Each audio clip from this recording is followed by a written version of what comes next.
Core ब्रांचेसमध्ये multiple branches असतात. आता overall इंजिनिअरिंगमध्ये जर बघायला गेलो तर 50च्या वरती ब्रांचेस तुमचे.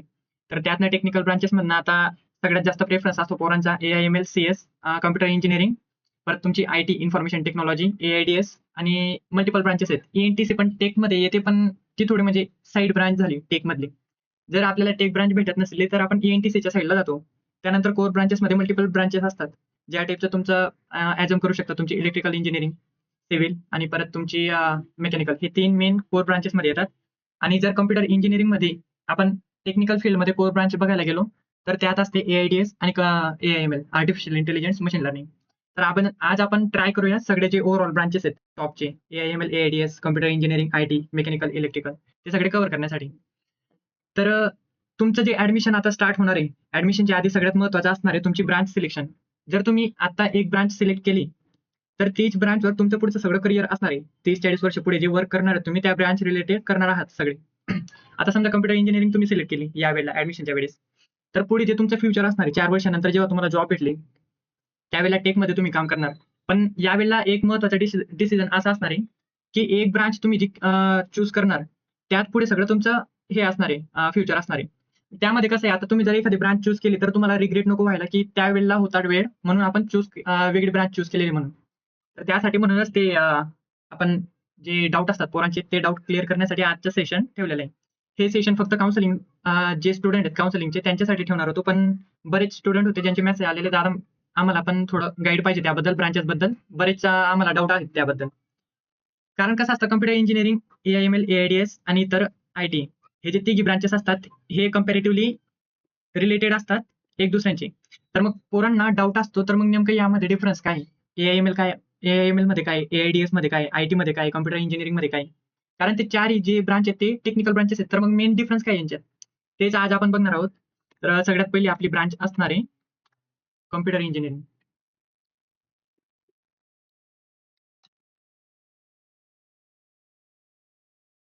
कॉम्प्युटर इंजिनिअरिंगमध्ये कसं असतं तुमचं हार्डवेअर प्लस सॉफ्टवेअर यात तुम्ही काम करत असतात.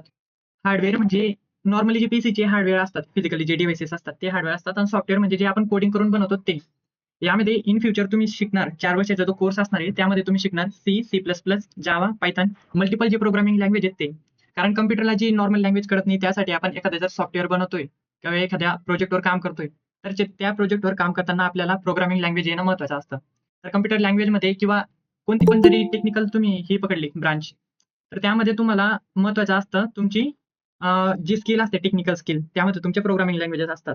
C++, जावा, पायथन वेगवेगळ्यासाठी वेगवेगळी आपण चूज करतो. आता C++ जे आहेत ते आपण यूज करतो डेव्हलपमेंटसाठी, सॉफ्टवेअर डेव्हलपमेंटला.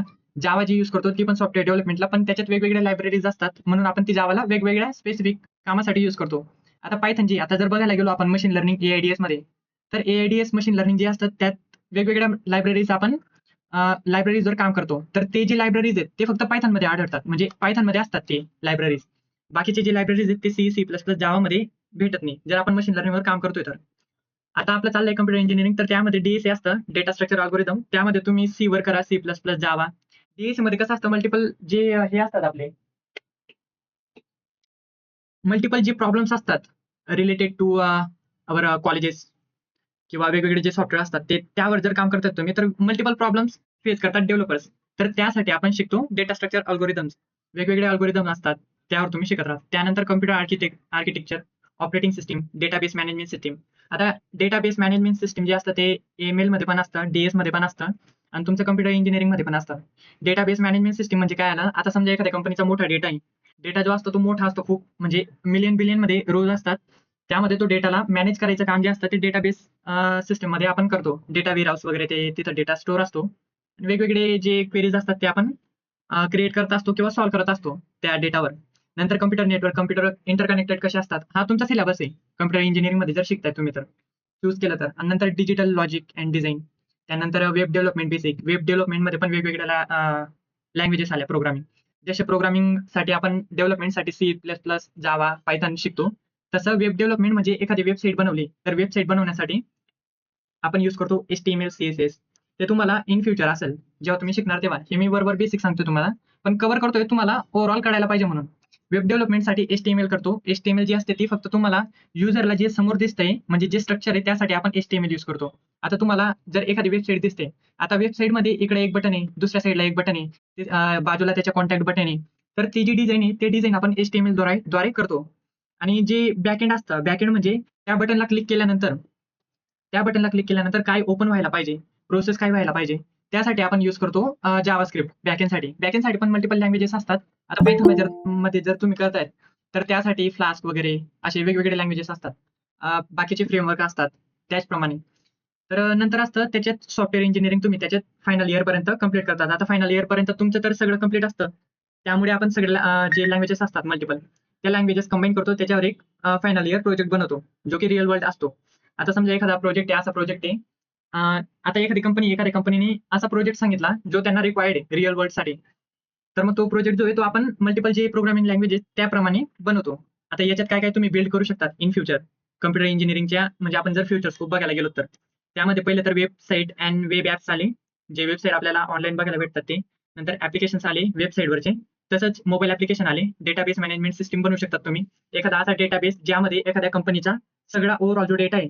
आता समजा आपल्या साईडला जर पकडायला गेलो आपण एखादा मॉल आहे.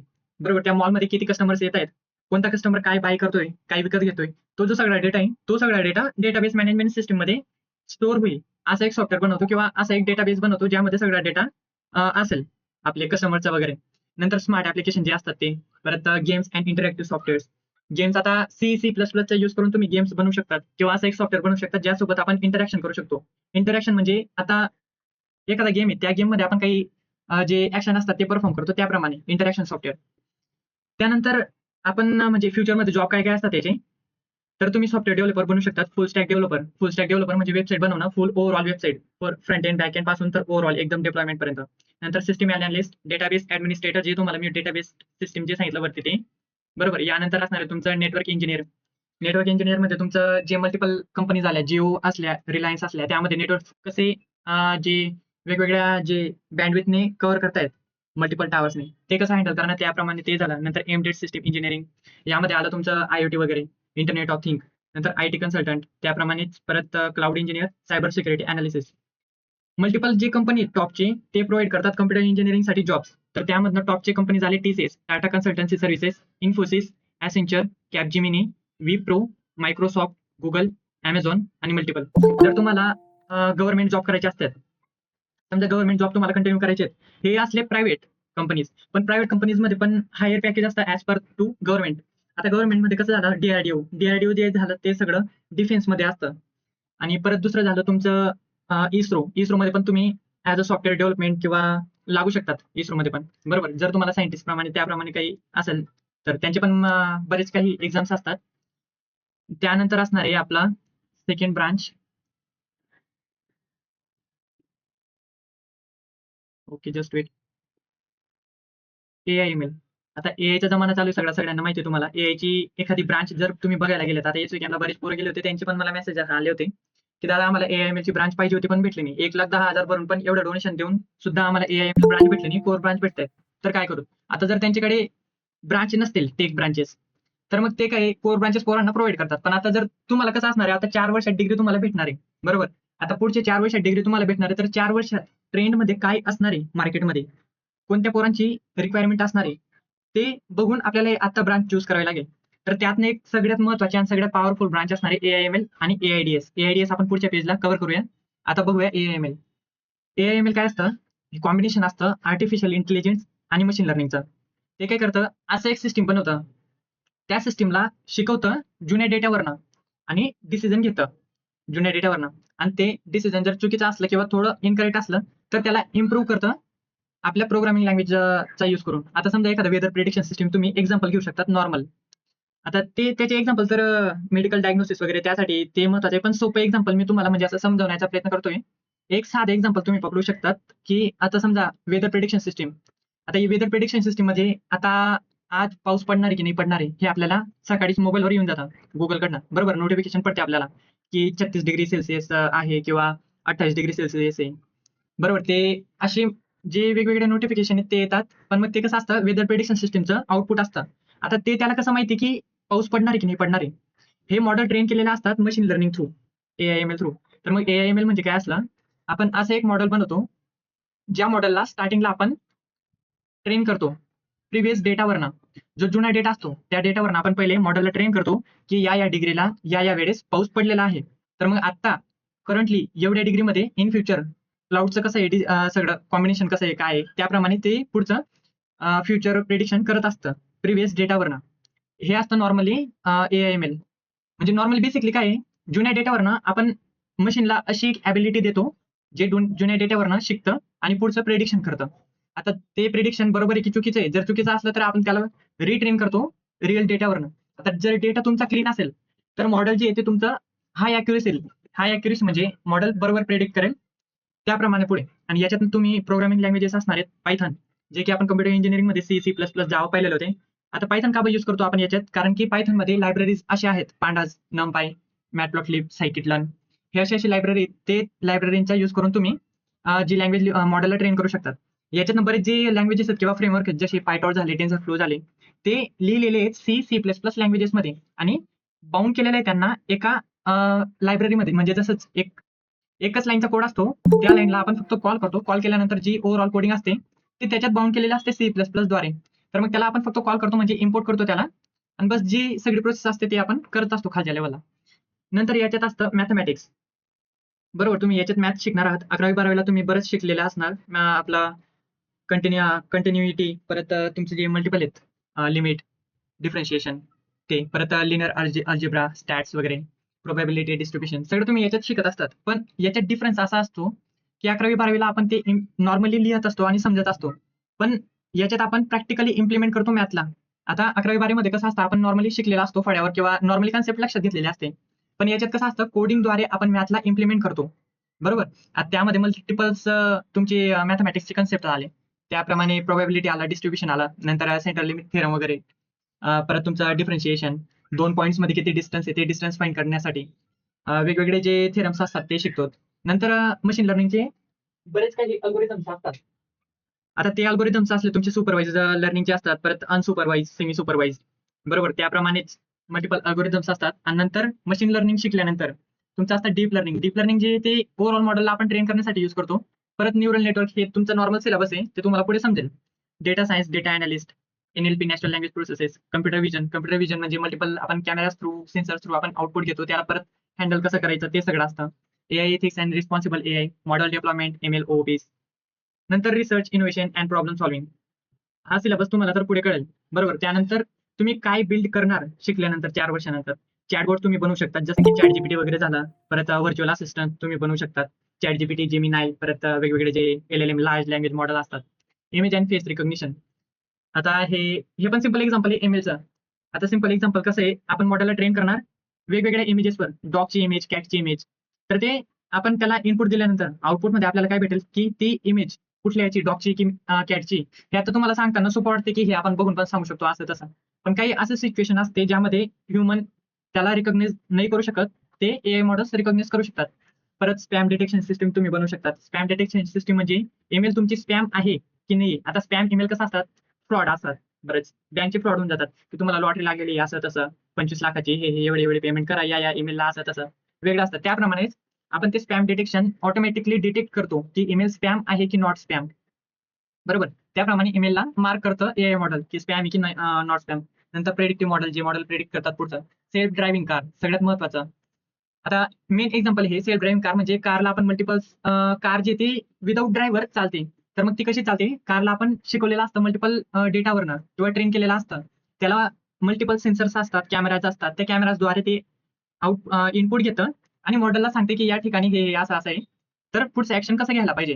त्याप्रमाणे आपण डेव्हलप करतो. नंतर AI in health care, diagnosis जे मागे तुम्हाला सांगितलं, प्रिडिक्शन, रिकमेंडेशन सिस्टम जे आपल्या डेटाबेसमध्ये. आता तुम्ही समजा दूध घेतलं, दुधासोबत तुम्ही दुसरं काही चहा पावडर वगैरे काही विकत घेतायत एखादा स्टोअरमधनं. तर विकत घेतायत, तर ते कसं असणार आहे, दुधाचं पाऊच आणि तुमचं दुधासोबत काय तुम्ही विकत घेतायत, बरोबर. ते प्रॉडक्ट जवळपास ठेवतात. म्हणजे कसं आहे, मार्केटिंग आणि तर ते तुमचं जे रिकमेंडेशन सिस्टम आहे ते बरोबर रिकमेंड करेल, की युजरला किंवा कस्टमरला काय पाहिजे त्याप्रमाणे, आणि ते त्याप्रमाणे रिकमेंडेशन सिस्टम वर्क करतं. रोबोटिक्स अँड ऑटोमेशन ते तर नॉर्मली तुम्हाला माहिती आहे. आता जॉब अपॉर्च्युनिटी काय असणार आहे, AML इंजिनियर. AML इंजिनियर म्हणजे तुम्ही machine learning, as a machine learning engineer तुम्ही कनेक्ट करू शकतात किंवा जॉब करू शकतात. मशीन लर्निंग इंजिनियर मध्ये हेच तुम्ही मल्टिपल मॉडेल्स बनवणार. मॉडेल्स बनवल्यानंतर तुम्ही त्या मॉडेलला ट्रेन करणार. ट्रेन केल्यानंतर त्याला मग डिप्लॉय करणार. बरोबर. हे झालं ML engineer. Data scientist. Data scientist म्हणजे तुम्ही मल्टिपल रोजचे डेटा किंवा एखाद्या डेटावर तुम्ही वर्क करतायत. डेटा सायंटिस्ट म्हणजे त्या डेटाला मॅनेज करायचं काम तुम्ही करता. Data analyst. डेटा अनालिस्ट मध्ये काय असतं, जो डेटा असतो ओव्हरऑल, डेटा नॉर्मल नसतो. ओव्हरऑल म्हणजे तुमचा मिलियन बिलियन मध्ये डेटा असतो जर बघायला गेलो तर तो डेटाला अनालाइज करायचं काम डेटा अनालिस्ट करतात. नंतर NLP, natural language processing engineer, computer vision engineering, research scientist. Research scientist तुम्ही होऊ शकतात इस्रो मध्ये, परत डीआरडीओ मध्ये. डीआरडीओ खूप मोठं हे तुम्हाला माहिती असेल बऱ्यापैकी, जे की डीआरडीओ बरंच हे की ज्याच्यात आपण मिसाईल वगैरे बनवतो. डॉक्टर एपीजे अब्दुल कलाम तुम्हाला माहिती असतील. जर तुम्हाला डीआरडीओ बद्दल माहित नसेल तर तुम्ही सर्च करा. थर्ड इयरला आपल्याला इंटर्नशिपसाठी तिथं अप्लाय करता येतं. त्यांचे पण बरेच काही हे असतात. काय म्हणतात त्याला, एलिजिबिलिटी क्रायटेरिया. तर त्यासाठी तुम्हाला बॅक नसायला पाहिजे, तुमचा सीजीपीए मेंटेन पाहिजे. त्याप्रमाणे आपल्याला जे गव्हर्नमेंट जॉब आहेत त्यांना अप्लाय करता येतात. नंतर AI product manager, business intelligent developer. Future scope काय आहे याच्यात, ते तुम्ही बघू शकतात. एआय आता सगळ्या ठिकाणी, बरोबर. तुमच्या फोन पासून तर तुमच्या लॅपटॉप पर्यंत सगळ्या ठिकाणी एआय यूज होतोय. प्रत्येक इंडस्ट्रीमध्ये, हेल्थ केअरमध्ये, फायनान्समध्ये, एज्युकेशन सिस्टममध्ये, डिफेन्समध्ये. डिफेन्स म्हणजे आपलं हे डीआरडीओ तुम्हाला सांगितलं मी ते. हाय डिमांड, ग्रेट सॅलरीज. तुम्हाला सॅलरीज चांगली भेटणार आहे. नंतर डिमांड पण जास्त आहे, कारण आता एआयचा जमाना चालू आहे. जे कामं सॉफ्टवेअर इंजिनियर वाले करत होते ते कामं एआयचे लोक नॉर्मली करून टाकतायत. कारण सॉफ्टवेअर इंजिनियरचे कसे, जे काम सॉफ्टवेअर इंजिनियरचे 10 लोक करायचे तेच आता एकच माणूस एआय वाला करून टाकतो ते. तर मग त्यासाठी एआयची जी डिमांड आहे ती पण हाय लेवल आहे. नंतर इनोव्हेशन जे ते तुमचं कंटिन्यूस राहणार आहे, स्टॉप होणार नाही, कारण एआय जे ते थांबणार नाही. सगळं पुढे काही काही त्याच्यात अपडेट होत असणार आहे. आता पुढचं असणार आहे तुमचं एआयडीएस. एआयडीएस पण आपण कव्हर करूया.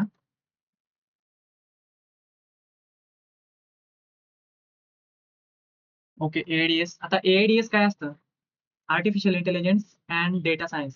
एआयएमएल एआयडीएस नियरली सेम आहे. तुम्ही नियरली सेम म्हणू शकतात. एकदम पूर्ण सेम आहे असं नाही म्हणणार, नियरली सेम आहे असं तुम्ही सांगू शकता. AIDS is all about extracting knowledge and meaning from data using AI. जो डेटा असतो ओव्हरऑल सिस्टीमचा, तो तुम्ही यूज मध्ये घेतात. जो म्हणजे मल्टिपल डेटा असतो, तो डेटाला मिनिंगफुल इन्साइट्स मध्ये कन्वर्ट करतात एआयचा यूज करून. स्टॅटिस्टिक्स म्हणजे त्याच्यावर मल्टिपल ऑपरेशन्स तुम्ही करतात. परत प्रोग्रामिंग, आणि नंतर ऑर्गनायझेशनला डिसिजन घेण्यासाठी तुम्ही तो डेटा यूज करत असतात आणि प्रेझेंट करत असतात. आणि जे प्रॉब्लेम येत आहेत ऑर्गनायझेशनला किंवा एखाद्या कंपनीला, तर ते प्रॉब्लेम सॉल्व्ह करण्यासाठी तो डेटाला यूज केला जातो. बरोबर. आता पुढे त्याच्यात जे लँग्वेजेस आहेत, ते लँग्वेजेस तुम्ही काय काय शिकणार आहेत त्याच्यात. याच्यात पण तुम्ही पायथॉनच शिकणार आहेत. स्टॅटिस्टिक्स, प्रोबॅबिलिटी, मॅथमॅटिक्स मध्ये एसक्यूएल तुम्ही याच्यासाठी आपला डेटाबेस मॅनेजमेंट सिस्टमसाठी. कारण जो डेटा आहे तुम्ही कलेक्ट करणार किंवा जो डेटा असणार आहे तुमच्याकडे, तो डेटा स्टोअर असणार आहे आपला डेटाबेस मध्ये, डेटा वेअर हाऊस किंवा डेटाबेस मध्ये. तर त्या डेटाला क्वेरी करण्यासाठी, आता समजा तुम्हाला एखादा डेटा उचलायचा आहे आणि तो जो डेटा आहे तो डेटा खूप मोठा आहे, मिलियन बिलियन रो मध्ये असणार आहे. आता तुम्हाला मी नॉर्मली एक शीट दाखवतो. शीट 2 मिनिट हे आधी समजून टाकतो आणि नंतर बेसिकली डेटा कसा दिसतो तो तुम्हाला मी दाखवणार आहे आता. तर जे स्टॅटिस्टिक्स, प्रोबॅबिलिटी असणार आहे. परत डेटा वेअर wrangling and visualisation. Data wrangling and visualisation म्हणजे काय असतं, आता जो मोठा डेटा आहे तुमचा, तो तर डेटा इंजिनियरला, डेटा सायंटिस्टला समजून जाईल, बरोबर. पण जो मॅनेजर आहे किंवा एखादी जे तुमचे मॅनेजर असणार आहेत किंवा टीम लीडर असणार आहेत, त्यांना समजवण्यासाठी आपण प्लॉट प्रमाणे डेटा आखतो सगळा, आणि त्यांना व्हिज्युअलायझेशनसाठी दाखवतो की हा डेटामध्ये हे मिसिंग व्हॅल्यू आहेत. परत एवढे एवढे आपले सेल झालेले आहेत किंवा एवढा एवढा आपल्याला लॉस होतो याप्रमाणे एवढ्या टक्क्यांनी. हे आपण डेटाला डॅशबोर्ड प्रमाणे किंवा असं व्हिज्युअलाइज करू शकतो. त्यासाठी वेगवेगळ्या लायब्ररीज असतात, मॅटप्लॉटलिब वगैरे पायथॉनमध्ये.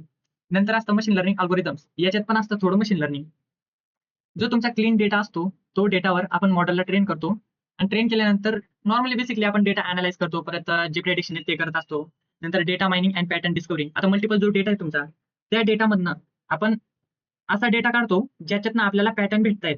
म्हणजे तो जो ओव्हरऑल डेटा आहे तुमचा, मिलियन बिलियन रो मध्ये, लाखो करोडो रो असतात तुमच्या डेटामध्ये. नॉर्मल डेटा नसतो तो. ओव्हरऑल कंपनीचा डेटा जर पकडायला गेलो आपण, तर तो लार्ज स्केलमध्ये असतो, खूप मोठा डेटा असतो. तर त्याला मॅन्युअली तुम्ही कंटेंट किंवा नॉर्मली तुम्ही हँडल करू शकत नाही. आणि त्याच्यातनं जर पॅटर्न डिस्कवरी करायची असतील, आपल्याला पॅटर्न जर बघायचे असतील की या डेटामध्ये असे असे पॅटर्न आहेत वेगवेगळे, त्या पॅटर्नला आपण यूज करतो आणि फाइंड करतो as using for data scientist. परत तुमचा big data technology, data analysis and story telling, business intelligent, real world project building. याच्यामध्ये तुम्ही काय काय बिल्ड करणार आहेत, डेटा अनालिसिसचा एक डॅशबोर्ड बनवणार आहेत. त्याच्यात एखादा डेटा टाकला आणि त्याला ऑटोमॅटिकली एक डॅशबोर्ड भेटते, त्याच्यावर त्याचा जो डेटा आहे ओव्हरऑल तो सगळा व्हिज्युअलाइज होणार. नंतर त्याच्यावर एक मॉडेल ट्रेन करू शकता तुम्ही, जे मॉडेल प्रेडिक्ट करू शकता. Recommendation system, marketing analysis, fraud detection system, जसे की तुम्हाला मी ते सांगितलं ईमेल स्पॅम डिटेक्शनचं, त्यासारखं fraud detection system, chatbot and NLP apps. NLP म्हणजे नॅचरल लँग्वेज प्रोसेसेस ऍप. परत चॅटबोट म्हणजे आपले हेच लार्ज लँग्वेज मॉडेल्स असतात. परत त्यात तुम्ही एक्झाम्पल घेऊ शकता चॅट जीपीटीचं, क्लॉड एआयचं. क्लॉड एआय जर माहित नसेल तर तुम्ही सर्च करा, चॅट जीपीटी सारखं लार्ज लँग्वेज मॉडेल आहे. त्यानंतर health care analysis. Health care analysis मध्ये आपण घेऊ शकतो एखादं एक्झाम्पल, हार्ट डिझीज प्रेडिक्शन. बरोबर, एखाद्या जो पेशंट आहे त्या पेशंटला हार्ट डिझीज आहे की नाही ते आपण डिटेक्ट करू शकतो युजिंग ऑफ ML मॉडेल्स. त्या मॉडेल्सला ट्रेन केलेला असेल जो जुना डेटा असणार आहे, की एवढ्या एवढ्या जे हार्टबीट आहे, या हार्टबीटला काय प्रॉब्लेम असतात तसं त्याच्यावर ट्रेन केलेला असणार फीचर, आणि त्याच्यावर असतात लेबल डेटा. त्यावर ट्रेन करतो आणि त्यावर आपण जो प्रेझेंट डेटा आहे त्याला ऍज अ इनपुट प्रोव्हाइड करतो मॉडेलला, आणि त्याप्रमाणे आपल्याला आउटपुट भेटतं. नंतर AI पॉवर्ड ऍप्लिकेशन्स, जे एआयचे जे ऍप्लिकेशन्स असतात मल्टिपल्स, जे आपल्याला ऑटोमॅटिकली फेच करतात. आता जसं की तुम्ही बघू शकता तुमच्या मोबाईलमध्ये जर तुम्ही मोबाईलचा डेटा चालू केला आणि फ्रीजवर किंवा इकडे तिकडे कुठेतरी ठेवला जवळपास, बरोबर, आता तो जो डेटा, तो जो मोबाईल ठेवलाय त्याप्रमाणे मोबाईलचा इंटरनेट चालू आहे आणि तुम्ही त्या मोबाईलच्या जवळपास काहीतरी वर्ड यूज करतायत किंवा एखादं परचेसचं वर्ड. आता समजा एखादं तुम्ही सेल चालू आहे फ्लिपकार्टचा, बरोबर, आणि तुम्ही सांगतायत मला वॉच घ्यायची, असं तसं रोलेक्स घ्यायची, कॅशिओ घ्यायची, 700 रुपयाची, 800 रुपयाची शूज घ्यायचे. तर जे जे वर्ड्स तुम्ही यूज करणार, बोलणार, तर ते तुम्हाला थोड्या वेळात किंवा 1-2 तासात तुमच्या मोबाईलमध्ये ऍड यायला लागतात मल्टिपल्स.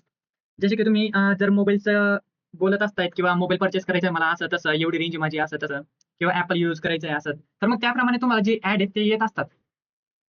जसे की आपण एखादे प्रोडक्ट घ्यायचं आहे आपल्याला त्याप्रमाणे, आणि स्टोरी बघतोय मल्टिपल स्टोरीज, त्यानंतर स्वाईप केली नंतर ते ऍड येत आहेत की हे एवढ्या एवढ्या डिस्काउंटला भेटते, सेम वॉच, सेम कलर, जसं तुम्हाला पाहिजे तसं त्याप्रमाणे जे तुम्ही बोलतायत ते सगळं. ते कशामुळे असतं, ते हेच असतं पॉवर्ड AI पॉवर्ड ऍप्लिकेशन असतात मशीन लर्निंगचे, जे तुमचा व्हॉइस आहे ते व्हॉइस सगळं डिटेक्ट करतं. डिटेक्ट केल्यानंतर त्याप्रमाणे ते सगळं प्रोसेस करतं डेटाला प्रोसेस केल्यानंतर मग तेच तुम्हाला प्रोव्हाइड करत असतं. हे असतात AI powered applications.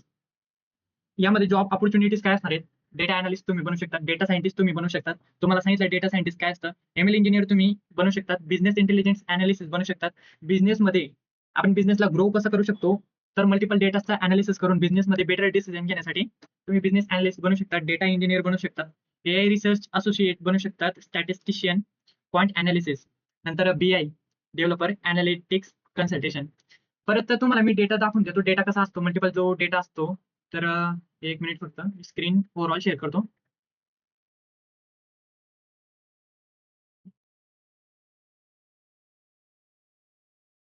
Okay, screen दिसते सगळ्यांना, main screen. Hello, main screen दिसते सगळ्यांना.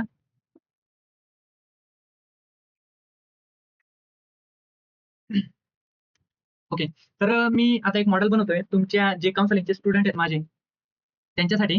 तर त्यासाठी ते मॉडेलला ट्रेन करण्यासाठी ते मॉडेल काय करणार आहे, बेसिकली एक हा जो डेटा आहे, डेटा दिसतोय सगळ्यांना, एक्सेल शीट दिसते सगळ्यांना, थम्स अप. ओके, हा जो डेटा आहे तो डेटा मी यूज करणार आहे माझ्या मॉडेलला ट्रेन करण्यासाठी ऍज अ ML इंजिनियर. मी आता फायनल इयरला आहे आणि मी तेवढा एबल आहे की एक मॉडेल ट्रेन करू शकतो मल्टिपल्स मॉडेल्स. तर हा जो डेटा आहे, हा डेटा असणार आहे तुमचा सीईटीच्या मॉडेल ट्रेन करण्यासाठी. आता बेसिकली मॉडेल काय असणार आहे हे फक्त तुम्हाला मी बेसिकली सांगतोय की वर्क कसं करता आता. तर याचं कसं असतंय, एखादं मॉडेल ट्रेन करण्यासाठी सगळ्यात आधी सगळ्यात महत्त्वाची स्टेप असते डेटा. हा आहे माझ्याकडे डेटा. हा डेटा नॉर्मली डेटा नाही. आता तुम्ही बघायला जर गेलात, हा खूप मोठा डेटा आहे. जर तुम्ही बघाल तर तुम्हाला दाखवतो मी केवढा डेटा आहे. ओके, तर हे फक्त 200 पेजेसचे डेटा आहेत, बरोबर. 200 पेजेसचा डेटा आहे. डेटा केवढा आहे तो बघा तुम्ही. फक्त 200 पेजेसचा डेटा आहे आणि मला बराच डेटा एक्स्ट्रॅक्ट करायचा बाकी आहे अजून. हे 4,000 4,500 च्या जवळपास 41 चे रोज मध्ये सगळा डेटा आहे ओव्हरऑल. सगळ्या कॉलेजेसचे कट ऑफ वगैरे विथ तुमचे मल्टिपल जे ब्रांचेस असतात, तुमचे कास्ट असतात, TFWS झालं, डिफेन्स मध्ये झालं, SC, परत तुमचं लेडीज ओबीसी, ओबीसी जी तुमची ही झाली सीट झाली त्याप्रमाणे, परत तुमचं जनरल ओबीसी सीट झाली, परत जनरल VJ सीट झाली, परत जनरल ओपन सीट झाली, डिफेन्स TFWS जो मल्टिपल डेटा आहे पुण्याच्या कॉलेजेसचा डेटा आहे फक्त हा. हा डेटाला सगळं मॅनेज करायचे काम किंवा जे काम असतात ते सगळं आपले डेटा सायंटिस्ट जे असतात ते करतात, बरोबर. आता एवढा डेटा सगळं असणार आहे, याच्यात परत खूप जे रोज असणार आहेत याच्यात परत 15,000, 20,000, 1 लाखाच्या जवळपास सगळे रोज जॉईन होणार आहेत. हे फक्त पुणे सिटीचे आहेत. हे फक्त पुणे सिटीचे आहेत, बघू शकता तुम्ही. फक्त पुणे सिटीचा डेटा आहे. पुणे सिटीचा डेटा केवढा डेटा आहे बघा. एवढा डेटा तुम्ही मॅन्युअली हँडल करणं खूप कठीण असतं. तर यासाठी आपण यूज करतो जे मल्टिपल मॉडेल असतात किंवा मशीन लर्निंगच्या याच्यावर आपण मॉडेल ट्रेन करतो. ते मॉडेल तुम्हाला आउटपुट देणार आहे. आता मला ते मॉडेल कसं देणार आहे आउटपुट तुम्हाला सांगतो बेसिकली. आता एखादा कॅन्डिडेट आहे माझ्याकडे, ज्या कॅन्डिडेटची कास्ट असणार आहे ओबीसी, त्याला पण पर्सेंटाईल आहे सपोज 86 पर्सेंटाईल, त्याची प्रेफर्ड सिटी आहे पुणे आणि त्याला ब्रांच पाहिजेत AIML सिव्हिल इलेक्ट्रिकल. आता कम्प्युटर इंजिनिअरिंग सिव्हिल, बरोबर, हे मल्टिपल ब्रांचेस आहेत. IT, परत इलेक्ट्रॉनिक्स टेलिकम्युनिकेशन, बरोबर, हे मल्टिपल ब्रांचेस आहेत इथं. ENTC, IT, परत खाली आलं तुमचं केमिकल इंजिनिअरिंग, मेकॅनिकल इंजिनिअरिंग. या डेटावर मी मॉडेलला ट्रेन करणार आणि ट्रेन केल्यानंतर असा आउटपुट घेईल, ज्याला मी इनपुटमध्ये देणार स्टुडंटची कास्ट कुठली, EWS आहे, परत जनरल SC आहे, ओपन आहे, जनरल ओपन, बरोबर. नंतर VJ NT आहे, OBC आहे, परत SC ST ओपन आहे. याप्रमाणे मी इनपुट देईल मॉडेलला. मॉडेलला इनपुट काय काय देणार, त्याची कॅटेगरी, स्टुडंटला किती पर्सेंटाईल आहेत ते, परत त्याला कोणती सिटीमध्ये ऍडमिशन पाहिजे ते, बरोबर. आता पुणे सिटी टाकलं आणि त्याची कास्ट असणार आहे SC आणि त्याची पर्सेंटाईल असणार आहे 85-86 च्या आज जवळपास. आता 85-86 च्या जवळपास जे कॉलेजेस मॅच करतायत टॉपचे, त्या कॉलेजेसला आता ही 81 ला क्लोजिंग रँक आहे, बरोबर. या कॉलेजेसची, कॉलेजचं नाव आहे तुमचं एक मिनिट, कॉलेजचं नाव आहे तुमचं MIT अकॅडमी, आळंदीची MIT, बरोबर. आळंदीची MIT क्लोजिंग रँक काय आहे तुमची, परत वेगवेगळे जे हे असणार आहेत क्लोजिंग रँक आहे स्टुडंटच्या डेटावर ना, ते मला सगळी रँक किंवा लिस्ट जी ती मला देणार आहे. हे असतं ML मॉडेल आणि डेटा सायंटिस्ट. हे असतं आपलं कॉम्बिनेशन याच्याप्रमाणे, डेटा सायंटिस्ट मध्ये आणि ML इंजिनियर मध्ये. डेटा सायंटिस्ट काय करतो, ओव्हरऑल जो डेटा असतो तो डेटाला मॅनेज करायचं काम ते करतात. आता समजा एक्झाम्पल बघा, मॉडेलमध्ये आता तुम्हाला वाटत असेल बेसिकली आपण इझिली आपण त्या मॉडेलला ट्रेन करू शकतो, तसं नसतं. आता हे आहे माझ्याकडे एक कॉलेजचा डेटा, कुठली कॉलेज, एक college, okay, MIT Alandi, branch आहे computer science and engineering data science, बरोबर.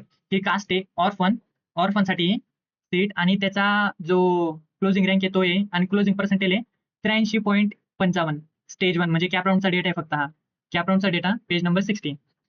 आता हे जे यासाठी, आता समजा माझ्याकडनं चुकून हे जे 2-4 कॉलम आहेत, हे कॉलम डिलीट झाले, बरोबर, हे आता डिलीट झाले. आता मी मॉडेलला ट्रेन करताना हा जो एवढा डेटा आहे यावर तो मॉडेल ट्रेन झालेला नाही, हे काय ऍझ्युम करेल 0 या ठिकाणी. आता 0 जर ऍझ्युम केला आणि मी एखाद्या पोराची रँक टाकली, त्या रँक मध्ये आउटपुट मध्ये मला हे कॉलेज तर भेटणारच आणि चुकीचं प्रेडिक्शन मॉडेल करणार, का करणार, कारण की इथं 0 आहे डेटा, इथं पर्सेंटेज नाही. या चुकीच्या डेटावर ना मॉडेल ट्रेन झालेलं आहे, तर मॉडेल चुकीचे प्रिडिक्शन किंवा चुकीचे जे आउटपुट असणार आहेत ते मला प्रोव्हाइड करेल.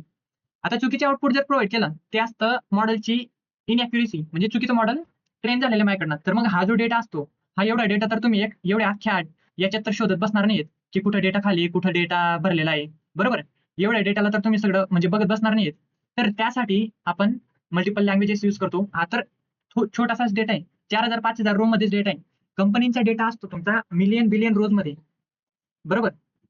मिलियन बिलियन रोज मध्ये तुमचा कंपनीचा डेटा असतो. तर ओव्हरऑल डेटाला तुम्हाला मॅन्युअली जर हँडल करायचं असेल तर खूप कठीण असतं, खूप. त्यासाठी आपण यूज करतो किंवा डिमांड असते AIDS ची, आर्टिफिशियल इंटेलिजन्स डेटा सायन्स. परत तुमचं दुसरं आलं मॉडेल ट्रेन करण्यासाठी AIML, artificial intelligence machine learning, बरोबर. हा डिफरन्स असतो तुमचा AIDS आणि AIML मध्ये. कोणाला काही डाऊट असतील तर विचारून घ्या, जर नसतील तर मग आपण पुढे कंटिन्यू करू शकतो दुसऱ्या ब्रांचला IT साठी. कोणाला काही डाऊट आहेत नॉर्मली विचारा, काही प्रॉब्लेम नाही. सगळे आपल्या ओळखीचे पोरं आहेत, आपल्या गावाचे पोरं आहेत.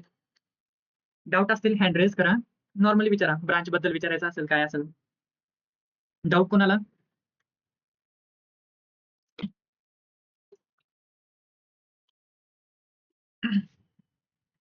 आणि ही जी सगळी PDF आहे ओव्हरऑल, सगळी PDF मी प्रोव्हाइड करणार आहे तुम्हाला ग्रुपला.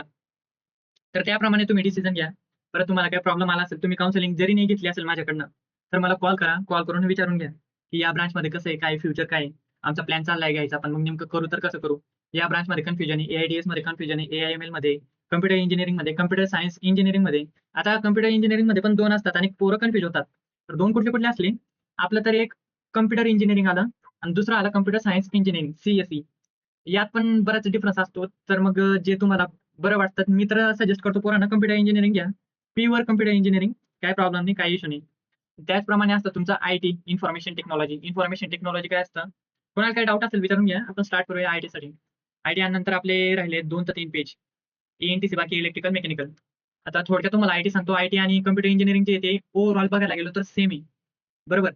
आता IT मध्ये काय आहे, IT मध्ये जो डेटा असतो किंवा जे सॉफ्टवेअर असतं, त्या सॉफ्टवेअरला अॅनलाईज करतो आणि अॅनलाईज केल्यानंतर मॅनेज करतो इन्फॉर्मेशन, बरोबर, डेटाची इन्फॉर्मेशन, आणि बिल्ड करतो digital solution that makes life easier and more connected.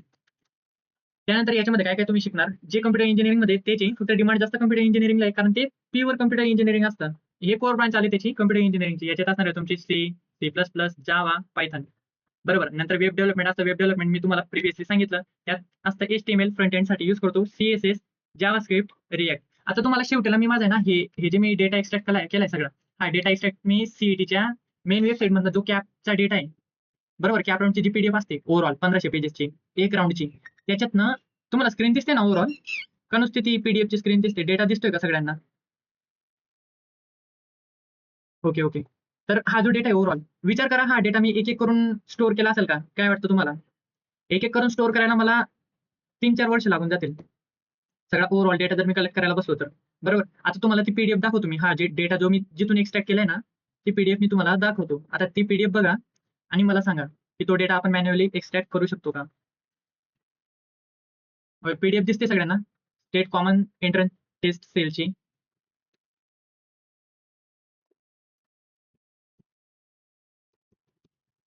Okay. हा जो डेटा आहे याच्यातनं आता मी बेसिकली जर एक एक करून कॉपी केला, मेकॅनिकल इंजिनिअरिंग, परत कम्प्युटर इंजिनिअरिंग, सिद्धांत कॉलेज इंजिनिअरिंग, हे जे सगळं ओव्हरऑल मला कलेक्ट करायला खूप वेळ लागून जाईल. एवढा डेटा तर मी नॉर्मली कलेक्ट नाही करू शकत. आणि यांचे कट ऑफ बघा कसे असतात. जनरल ओपन होम युनिव्हर्सिटी, बरोबर, लेडीजसाठी ओपन होम युनिव्हर्सिटी यांचा डेटा आहे इथं. यांची इथं स्टेज 1 आहे आणि परत 70% क्लोजिंग रँक आहे. परत 72% 72% क्लोजिंग रँक आहे आणि हे होम युनिव्हर्सिटीचा डेटा. परत अदर दॅन होम युनिव्हर्सिटीचा 77 वर क्लोज आहे आणि लेडीजसाठी अदर दॅन होम युनिव्हर्सिटी 78 वर क्लोज आहे. परत TFW साठी 77 वर आणि महाराष्ट्राच्या याच्यात स्टेट लेवलच्या याच्यात 63 वर. एवढा डेटा जर मी नॉर्मली इथून बघायला गेलो तर घेणं म्हणजे डायरेक्ट तुम्ही समजू शकतात इम्पॉसिबल आहे एवढा सगळा डेटा कलेक्ट करणं. तर त्यासाठी आपण प्रोग्रामिंग लिहितो, प्रोग्रामिंग लँग्वेजेस लिहितो. त्यासाठी पण मी ओपन केलेलं आहे. हे तुम्हाला दाखवून देतो. VS कोड दिसते सगळ्यांना? हॅलो, स्क्रीन दिसते का? रिओपन. ओके. तर VS कोड मध्ये मी कोड ओपन केलेला आहे. कारण यांची काही पॉलिसीज असतात ते अलाउ नाही करत. जर दिसत असेल तर थम्स अप करा, नाहीतर मग थंब डाऊन करा. ही स्क्रीन कोड दिसतोय तुम्हाला?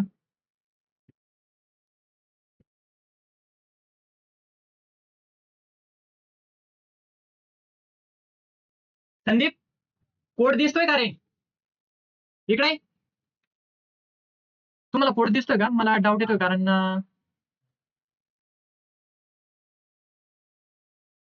ओके. ठीक आहे. तर मग बघा, आम्ही प्रोग्रामिंग म्हणजे लँग्वेजेस लिहिले ते काय करताय तिथून म्हणजे बेसिकली तुम्हाला समजवण्याचा एक प्रयत्न आहे. तर ही एक मी प्रोग्रामिंग लँग्वेज आता हे पायथन आहे. पायथनमध्ये मी लिहिलेलं आहे. त्याच्यात ते काय करणार आहे, ते PDF मधनं जो डेटा आहे, तो डेटा कलेक्ट करणार आणि कलेक्ट करून मला आउटपुटमध्ये हे CSV फाईल देतं. बरोबर. हे असलं माझ्यासाठी म्हणजे कम्प्युटर इंजिनिअरिंगसाठी किंवा इंजिनिअरसाठी हे 10 ते 15 मिनिटाचं काम आहे. जर तुम्ही वाईब कोडिंग करत असाल तर. तर त्यासाठी तुम्हाला थोड्या-थोड्या वेळात तुम्हाला भेटू शकतं डायरेक्टली. कारण तुम्ही मॅन्युअली जर घ्यायला गेलात एवढा सगळा डेटा, तर ते खूप कठीण आहे आणि तुम्ही म्हणजे इम्पॉसिबल आहे ते. 7-8 जणांची, 10-1 जणांची टीम लागेल तुम्हाला सगळा डेटा ओव्हरऑल कलेक्ट करायला. त्यासाठी आपण यूज करतो ह्या लँग्वेजेस आणि एक्सट्रॅक्ट करतो डेटा. तर मग हे काय करते, ते तिथं मेन त्यांच्या PDF मध्ये जाते. PDF मध्ये जाऊन रो वाईज सगळं सर्च करते. सर्च करून जे कीवर्ड जे मॅच होत आहेत त्याप्रमाणे सगळं फेच करून मला आउटपुट देते. बरोबर. इथं मी PDF पार्ट टाकला, ही माझी PDF आहे. PDF मधनं हे सगळा डेटा आहे. जो डेटा सगळा तुमचा नीट दिसणार नाही CSV फाईलमध्ये. परत PDF पार्ट टाकणार. PDF पार्ट टाकल्यानंतर मी सिटी टाकणार, कोणत्या सिटीचा डेटा मला पाहिजे. मी अमरावती टाकलेला, अमरावतीचा सगळा डेटा मला भेटलेला. त्याप्रमाणे मी पुणे टाकल्यानंतर पुण्याचा सगळा डेटा मला भेटलेला.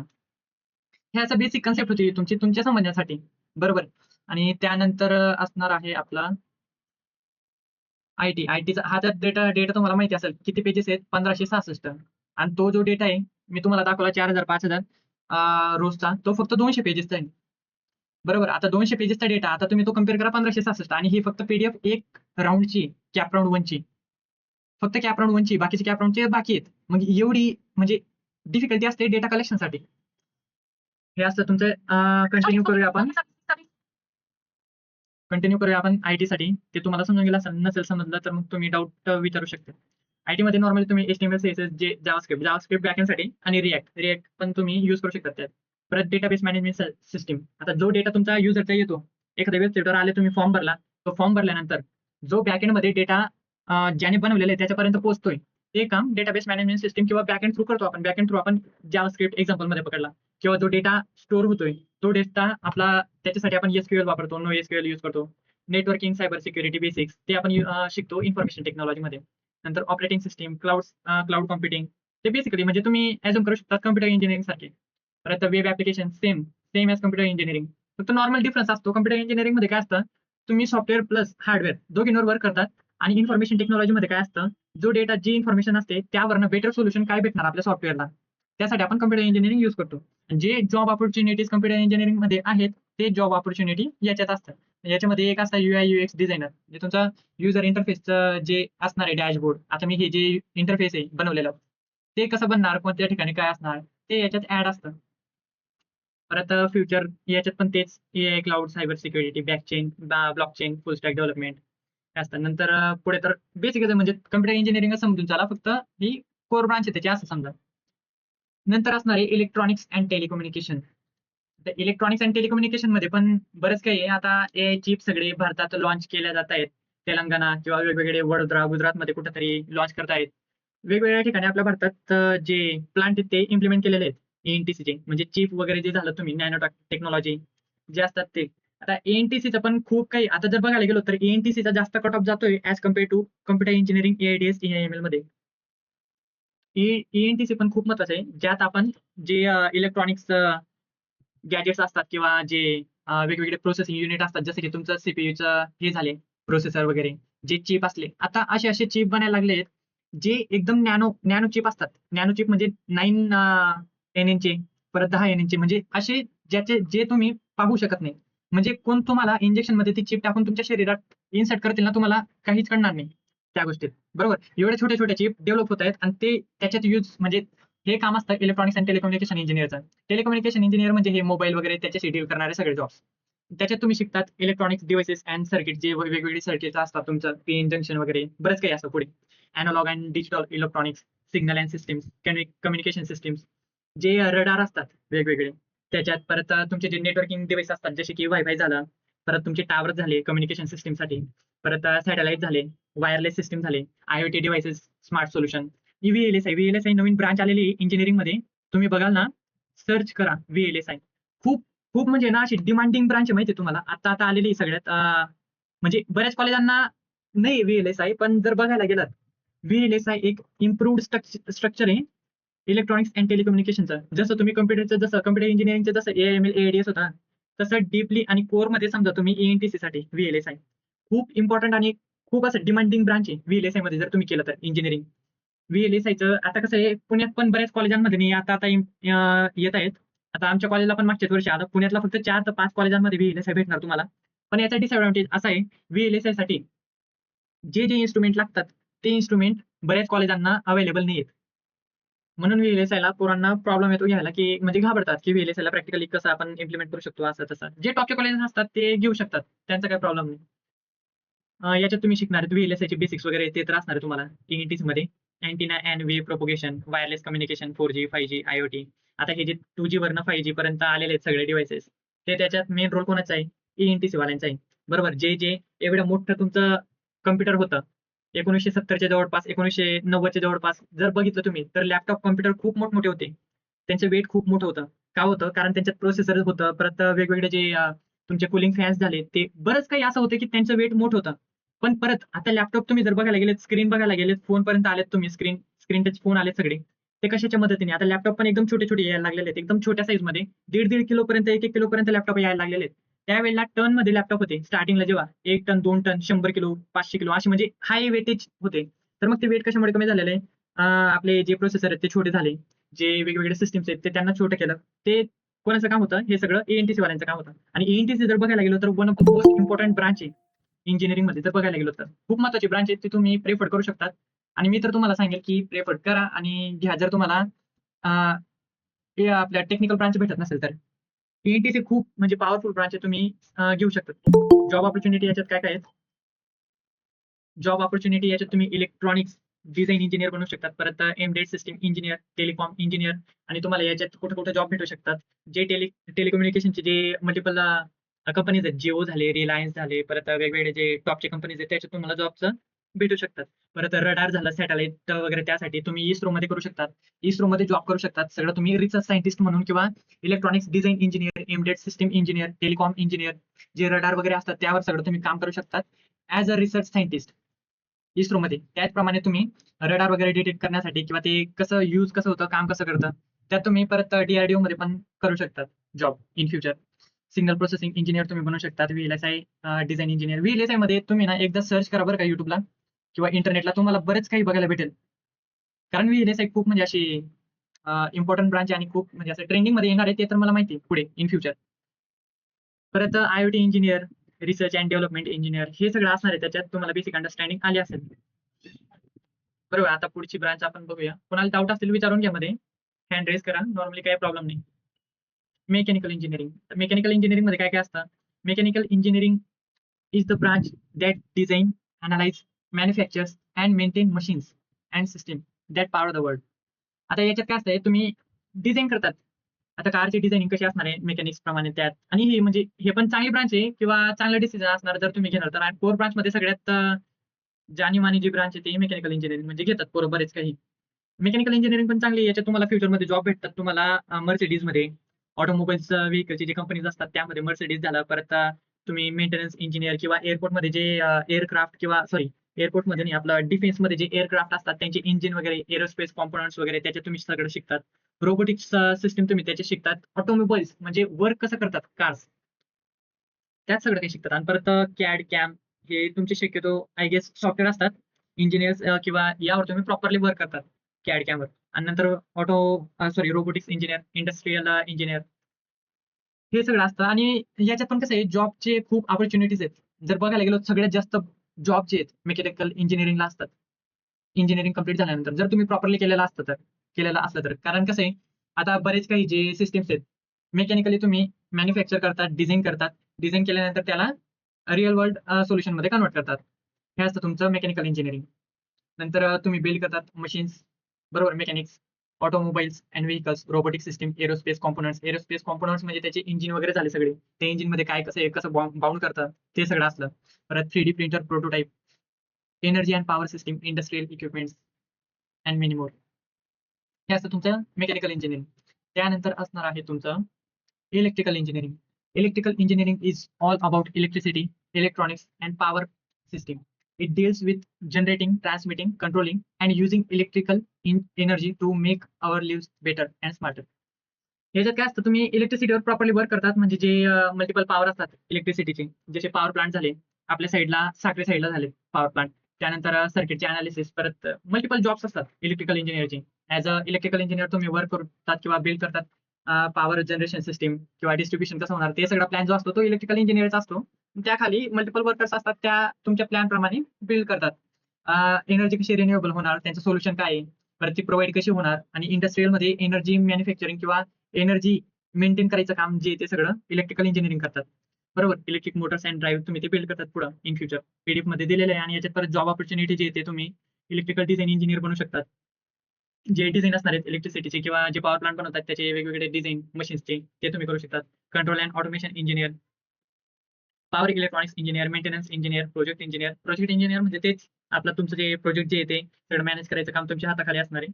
सगळं ते तुम्ही करणार आणि तुमच्या हाताखाली मल्टिपल वर्कर्स असणार आहेत, ते त्याप्रमाणे करणार तुमच्या डिझाइन प्रमाणे. Testing and commissioning engineer, R&D, research and development engineer. Research करू शकतात तुम्ही मल्टिपल्स वेगवेगळे जे तुमचे फंडामेंटल्स असतात त्याच्यावर तुम्ही रिसर्च करतात. परत ते तुम्ही सगळं म्हणजे असं त्याच्यावर रिसर्च करून डिप्लॉय करतात वेगवेगळ्या ठिकाणी. बरंच काही ते तुम्ही इलेक्ट्रिकल इंजिनिअरिंग थ्रू करू शकतात. आणि जर तुम्हाला बरीच इन्फॉर्मेशन लागणार असेल तर विकिपीडियाला सर्च करू शकतात त्याप्रमाणे. आणि जॉब अपॉर्च्युनिटीज पण खूप काही आहेत, ते तुम्ही वाचून घ्यायचं. मी टाकून देईल तुम्हाला ही PDF सगळी इलेक्ट्रिकल इंजिनिअरिंग. आणि त्यानंतर झालं द एंड.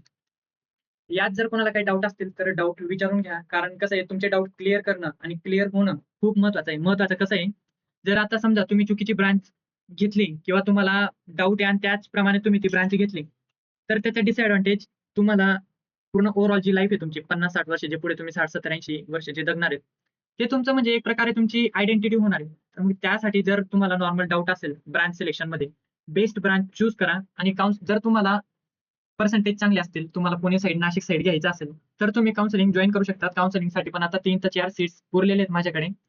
तुमचं सगळं ब्रांच तुमच्याशी प्रॉपर बोलून किंवा तुमच्या फादरशी वगैरे सगळ्यांशी बोलून तुमची ब्रांच डिसाईड केली जाते. कॉलेज टाकले जातात मल्टिपल. तुमच्या ब्रांचला जी बेस्ट कॉलेज फिट होते, त्याप्रमाणे आपण कॉन्टॅक्ट करतो पोरांशी, पोरांना समजवतो आणि फ्युचर स्कोप काय आहे, त्यांची सॅलरीज काय आहे, इंडियामध्ये, अब्रॉडमध्ये सगळं मेंटेन करून आपण पोरांना गाईड करतो.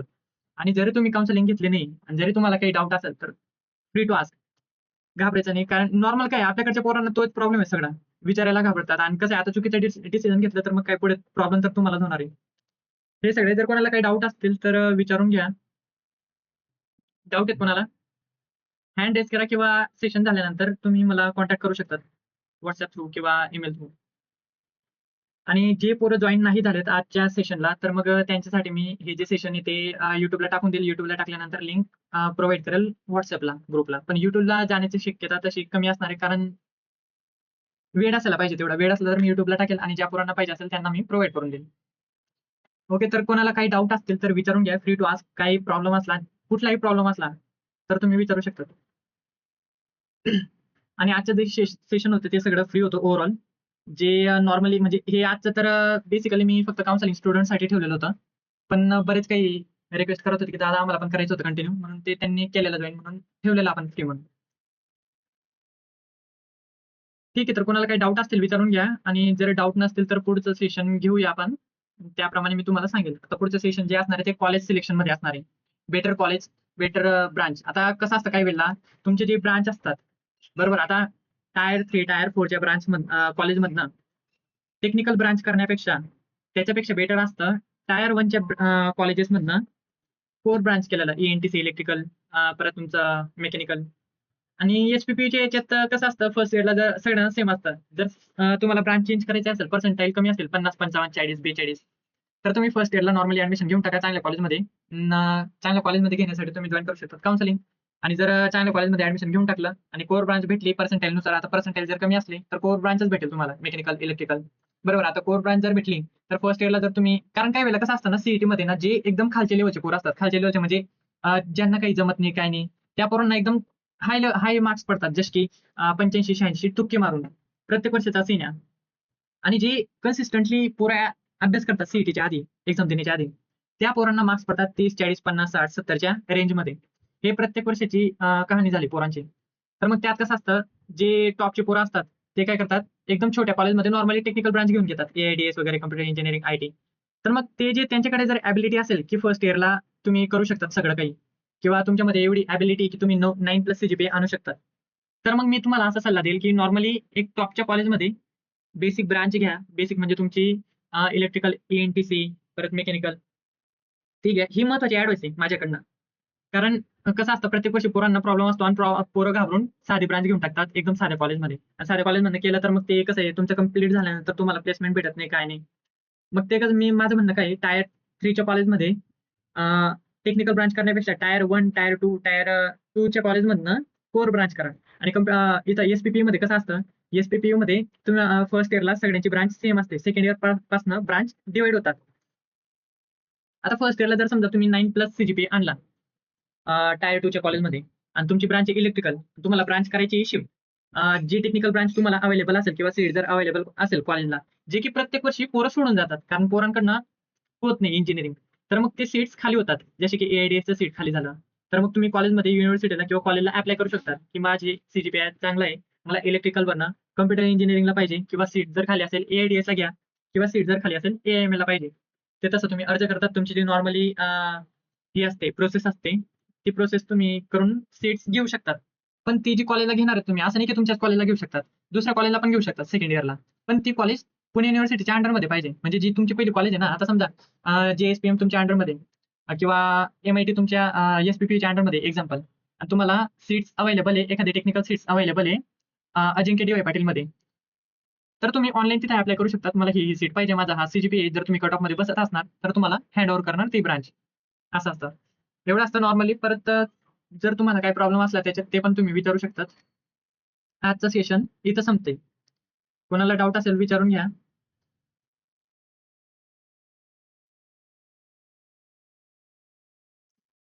Percentile wise list. Percentile wise list म्हणजे आता जर समजा तुम्ही माझ्याकडनं काउन्सिलिंग वगैरे जर घेतली आणि काउन्सिलिंगची फी जर तुम्ही बघायला गेलात बाहेर, तर बाहेर काउन्सिलिंगची फी असते 3,000, 2,000, 1,600, 1,500च्या वरती असते. 2,000च्या वरती असते ते तर पकडून चला. तुम्ही ऑनलाईन सर्च करा, दुसऱ्या कुठेतरी बघा. आणि आपल्याकडच्या पोरांना बघून मी काउन्सिलिंगची फीस खूप कमी ठेवलेली, कारण प्रत्येक वर्षी कसं आहे, सगळ्या पोरांना हँडल करणं आणि सगळ्यांच्या डेटाने प्रोसेस करणं हे कठीण असतं. माझ्यासोबत पण माझ्या टीम मध्ये 1 ते 2 जण आहेत, फक्त 2-3 जण आहेत बस, बाकी जे नसतात, म्हणून हँडल करणं कठीण असतं. म्हणून सगळ्यांना पर्सनली आम्ही सगळी इन्फॉर्मेशन प्रोव्हाइड करतो. त्यांची प्रॉपर लिस्ट क्रिएट करून देतो सीईटीची. आता सीईटीची जर लिस्ट क्रिएट केली, त्याच्यात मग बरंच काही तुम्हाला भेटतं. आता जर मला ती मागच्या वर्षीची सापडली तर ते दाखवतो तुम्हाला. त्यामुळे आम्ही ओव्हरऑल सगळं सर्च करतो आणि पोरांना प्रॉपर ब्रांचसाठी प्रोव्हाइड करतो सगळे डिटेल्स.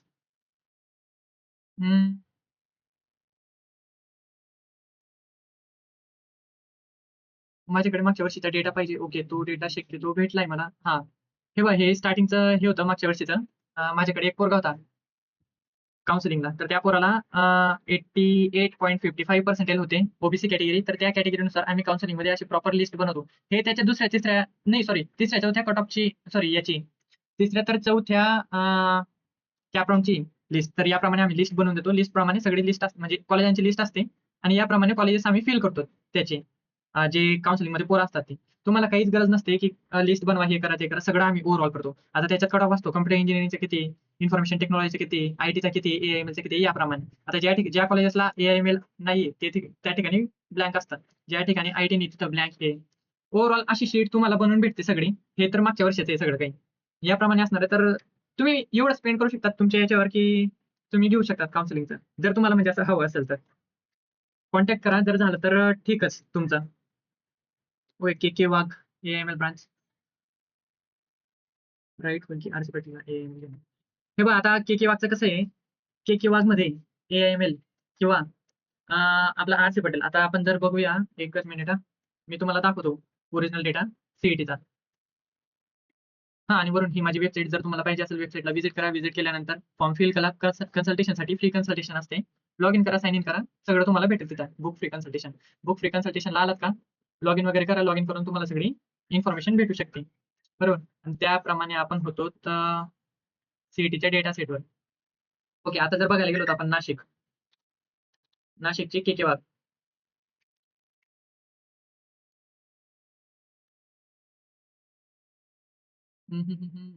नाशिकचे सर्च होत नाहीत.